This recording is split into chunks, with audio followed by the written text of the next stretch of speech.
तो हेलो दोस्तों, ये कैसे हैं आप। ये मेरी वीडियो में आपको एक दिलचस्प कहानियाँ सुनाएगी जिसमें मेरा कहानी है रास्ते का भूत। ये कहानी एक रवि नाम के लड़के की है जो कि दिल्ली की सफाई का काम किया करता था। उसके घर से फैक्ट्री करीब 5 किलोमीटर दूर थी। वो हमेशा अपनी साइकिल से ही फैक्ट्री जाता था। रोज की तरह वो अपने घर से फैक्ट्री को निकला और उसे रास्ते में पड़ने वाले एक चौराहे पर एक लड़की खड़ी हुई दिखी। उसने उसको देखा तो उसे वो गुस्से से घूर कर देख रही थी। लड़के ने उसे देखा, फिर उसने अपना मुंह मोड़कर अपनी फैक्ट्री पर चला गया।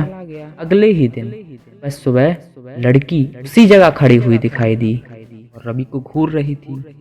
उसने पलटकर लड़की को देखा, लेकिन वो सीधे अपने काम पर चला गया।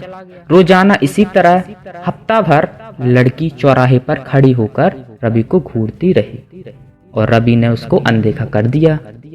फैक्ट्री जाते समय करीब 7 दिन के बाद रवि फैक्ट्री जा रहा था तो उसे वो लड़की उस जगह खड़ी नहीं दिखी। रवि के मन में हुआ कि आखिर वो कहाँ गई होगी। लड़की वहां नहीं है तो रवि को भी चिंता होने लगी। वो भी सोचने लगा। रवि ने सोचा कि उसकी कुछ पूछने की बात या डरने की बात हो तो वो बताए मुझे, क्योंकि वो बुरी तरह से घूरती थी। इन्हीं ख्यालों के साथ वो अपनी फैक्ट्री तो जाता ही था और साफ सफाई का काम भी करता था। लेकिन एक शाम घर लौटा, वो लड़की उसी चौराहे पर दिखी। एक हफ्ते तक उस चौराहे पर नहीं दिखने के कारण जब शाम को लड़की या वो रवि घर अपने पहुंचा तो अपने बेड पर एक उसने चिट्ठी लिखी हुई प्राप्त की। मतलब उसके बेड पर एक चिट्ठी मिली थी। उसमें लिखा था, मेरा नाम प्रीति है, मैं तुम्हें 1 हफ्ते से पहले हर रोज चौराहे पर दिखती थी। कल शाम तुम वहां आए थे, खड़े होकर मेरा इंतजार भी किया था। उस चिट्ठी में ये सब लिखा था और उसकी एक फोटो भी थी। उसी चौराहे पर खड़ी लड़की उसे रोज मिलती थी, लेकिन उस दिन नहीं मिली थी। 1 हफ्ते तक रोज मिलती थी। तो लड़की के मन में हुआ, आखिर उसे मेरे घर का पता कैसे मिला और ये चिट्ठी मेरे बेड तक कैसे पहुंची होगी। इसी के सोचते सोचते वो उस रात सो गया। अगले दिन ही उठकर जब वो काम पे जाने लगा तो उस चिट्ठी पर उसको लिखी हुई बात याद आई और वो साइकिल उठाते ही सुबह सुबह अपनी फैक्ट्री की ओर चला गया। दिन भर उसी लड़की के बारे में सोचता रहा और शाम को उस चौराहे पर पहुंचकर उस लड़की का इंतजार करने लगा। काफी देर हो गई लेकिन वो लड़की नहीं आई। रवि इंतजार करके थक गया, इसलिए वो घर पर निकला और घर की तरफ जाने लगा। घर पहुंचते ही उसने सोचा, क्यों ना चिट्ठी पर लिखी हुई पत्ते पर जाकर उस लड़की से मिला जाए। रात होनी थी, इसलिए उसने सुबह सुबह उसके घर जाने को सोचा। सुबह होते ही जल्दी तैयार होकर रवि उस चिट्ठी के पते पर निकल गया। वहां जाकर उसने घर की घंटी को बजाई तो उसके घर के अंदर से एक आदमी बाहर आया। उसने रवि को देखा और रवि ने उससे पूछा, मुझे प्रीति से मिलना है।